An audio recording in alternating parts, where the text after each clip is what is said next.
Hello and welcome to Eye on Africa here on France 24. I'm Clarisse Fortuné. First, the headlines. Criminally irresponsible, Sudan condemns Kenya for hosting the paramilitary rebels who are planning a parallel government. Kenyan President William Ruto is also facing widespread criticism at home. Another conflict making headlines. The M23 continues its advance in eastern DR Congo, with fighting reported around the town of Uvira. Ugandan troops have also entered the city of Bunia. And African cinema has lost one of its fathers. Multi-winning award director Souleymane Cissé has died at 84. The Malian is one of two only filmmakers to have twice won the grand prize at cinema festival FESPACO. The day after the rapid support forces gathered in central Nairobi, the Sudanese army issued a statement condemning Kenya for violating international law by hosting, and I quote, a terrorist militia responsible for acts of genocide and allowing it to form a parallel government. While William Ruto has long been seen as close to the RSF, he is now accused of failing to keep his promise not to allow hostile activities. Olivia Bizot has more. Affiliated event held here in Nairobi on Tuesday, the leaders from the paramilitary group all began their speeches with a word of thanks to the Kenyan government for allowing them to meet here and form their new parallel government. Now, Sudan's army, who the RSF have been at war with since April of 2023, have long accused Kenya's President William Ruto of holding close ties with RSF leader Hemedti. This despite Ruto holding the position of peace negotiator for IGAD, the Intergovernmental Authority on Development. Now, Sudan's Ministry of Foreign Affairs is definitely not happy about Kenya having held this event, and it has made no secret of those frustrations. It's published a statement online which has circulated widely. In it, it accuses Kenya of undermining Sudanese sovereignty, of interfering in their internal affairs, and of causing even more divisions. This is not the first time that the paramilitary rapid support forces have tried to organise an event here in Nairobi. They were supposed to hold a press conference earlier in January, but that event was cancelled at the very last minute. It's believed because of US pressure, as Washington had just formally accused the RSF of committing a genocide in the western region of Darfur. Now, the RSF have said they're going to launch this new government on Friday. The army, meanwhile, has said it's going to launch its own wartime government, and it made that announcement just last week. This all comes as a major military offensive is currently underway in Khartoum, pushing RSF forces out of the capital. Now to the DRC. M23 rebels backed by Rwandan troops continue to advance in this eastern region. Fighting has been reported around the town of Uvira, and Ugandan troops have also entered the Congolese city of Bunia. Emmett Livingston reports. Rebels from the M23 group, which is backed by Rwanda, continued to advance in Congo's South Kivu province on Wednesday. They captured the town of Kamanyola, according to security sources, and were apparently pursuing fleeing Congolese soldiers and militia fighters across the plains south of the city of Bukavu. Many of the fleeing soldiers have ended up in the town of Uvira, 100 kilometers south. Their flight was prompted by the M23's recent capture of Bukavu, which is eastern Congo's second largest city.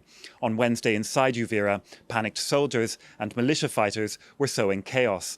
Doctors Without Borders said the situation was alarming and that there were clashes and instances of looting across town. It's not clear what will happen next, but much of eastern Congo is slipping away from government control.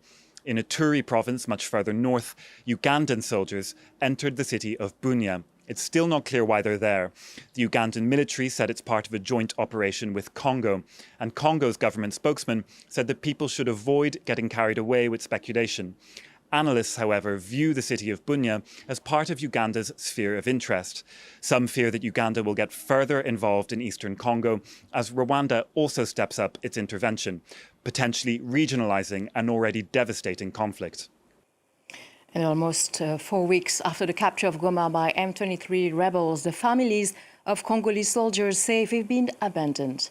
Some have found refuge in schools and churches, But the M23 is pushing them to leave. Emmett Livingston, Aurélie Bazara Kibangula reports. In this school in Goma, the benches are piled up in the courtyard to make space for the families of Congolese soldiers who have sought refuge here. They used to live in army bases, but then the M23 took control of the town and drove them out. Annie has come with the few belongings she was able to take with her. Her husband was killed on the front line in late January. We don't know where to go. People chase us away. I don't have any family in Goma. I'm asking the authorities to help us find a solution, to help us because we're suffering. Our children are falling ill and we don't know what to do. This mother of 5, Giselle, is just as distraught. She's had no news from her husband for 3 weeks. She has no money, no family, and she feels abandoned.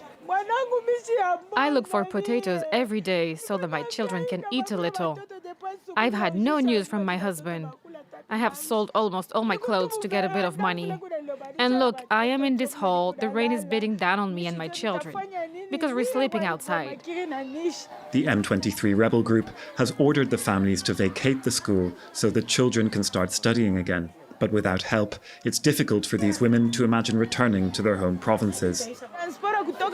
To go to Lubumbashi back home, I have to pay the cost of transport. I don't have the money for this. I don't know what to do here in Goma. It's hard to know how many army families are in this precarious situation in the province of North Kivu. The Congolese authorities haven't released figures of how many soldiers have been killed since the M23 rebels launched their offensive in late 2021. In other news, Kizza Besigye will stay in jail. A Ugandan judge rejected a demand to release the opposition leader on health ground. Besigye was briefly hospitalized on Sunday after his health deteriorated following a hunger strike. He was abducted in Kenya in November and faces the death penalty on treason charges. The judge promised a further ruling on Besigye's demand that would be made by February 25. U.S. Secretary of State Marco Rubio will skip a meeting of G20 foreign ministers to be held in South Africa this week amid simmering tensions between the two nations. President Donald Trump signed an executive order earlier this month stopping U.S. aid and assistance to South Africa over a land law that he says discriminates against some of the country's white minority. The order also called South Africa's foreign policy anti-American and criticized its ongoing case accusing Israel of genocide in Gaza at the United Nations top court. In Tunisia, the rising prices of meat are causing concern ahead of the month of Ramadan. Production costs for beef and poultry have increased, and farmers have seen shrinking of cattle herds by half in recent years. In preparation for the holy month, authorities decided to import red meat from Romania to stabilize prices. Hamdi Tlili and Lila Blaise report.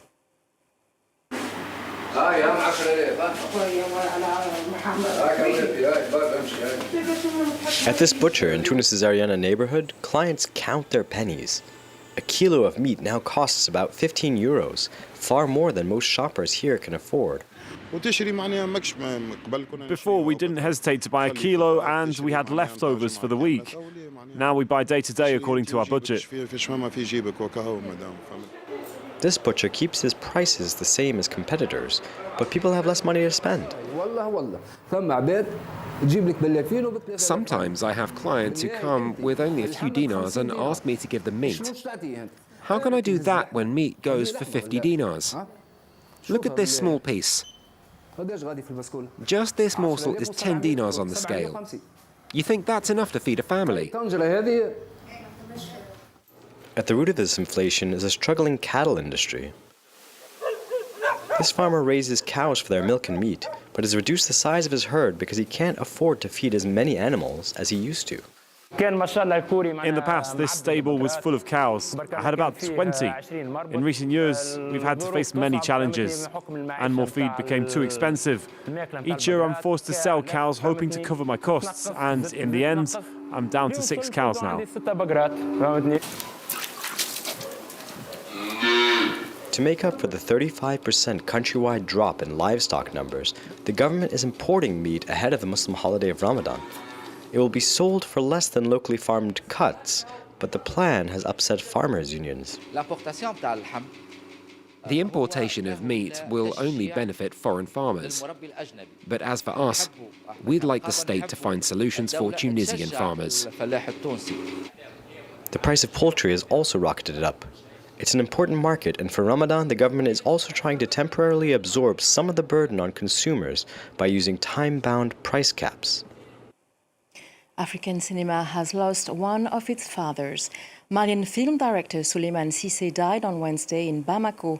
He was 84. Souleymane Cissé won the jury prize at the Cannes Film Festival in 1987 for his film Yellen, one of the movie director Martin Scorsese's favorite.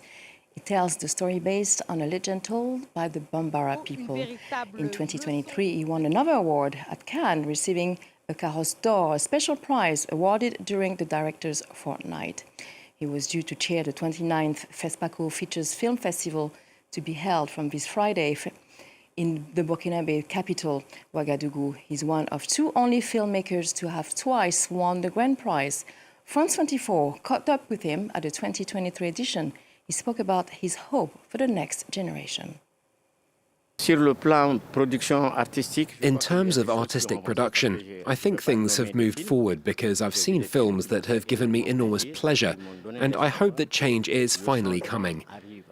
This year, I really felt it deep down when I saw these films. Souleymane Cissé there, who died at the age of 84 in Bamako. This concludes our edition of Eye on Africa. Thank you for watching.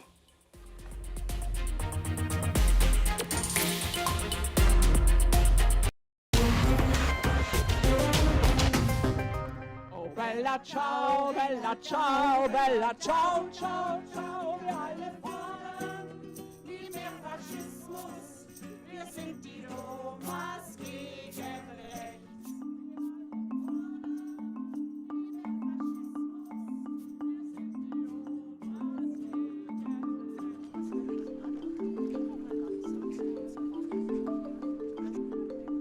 In Deutschland ist doch für mich unerklärlich, dass es nach unserer Nazi-Geschichte wieder so viel Zuspruch für rechtsradikale Parteien gibt. Und wir dürfen das nicht einfach hinnehmen. Ich denke, das ist Bürgerpflicht, dass wir unser Grundgesetz und unsere liberale Demokratie verteidigen. Und ja, wir Omas haben uns das jetzt vorgenommen.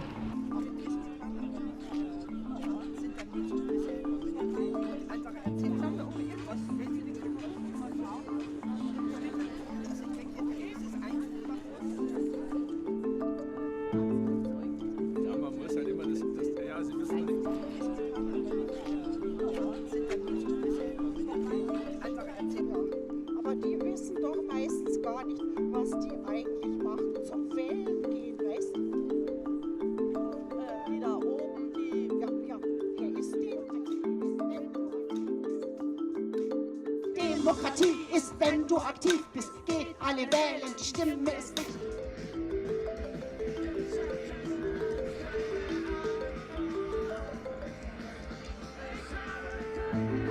Das unbedingt. Ich glaube nicht, dass wir die Blase der AfDler erreichen. Die sind in einer Blase, die werden wir nicht erreichen. Aber wir werden vielleicht die Nichtwähler erreichen und die Wackelkandidaten, die noch nicht so recht wissen, was sie wollen. Die wollen wir erreichen.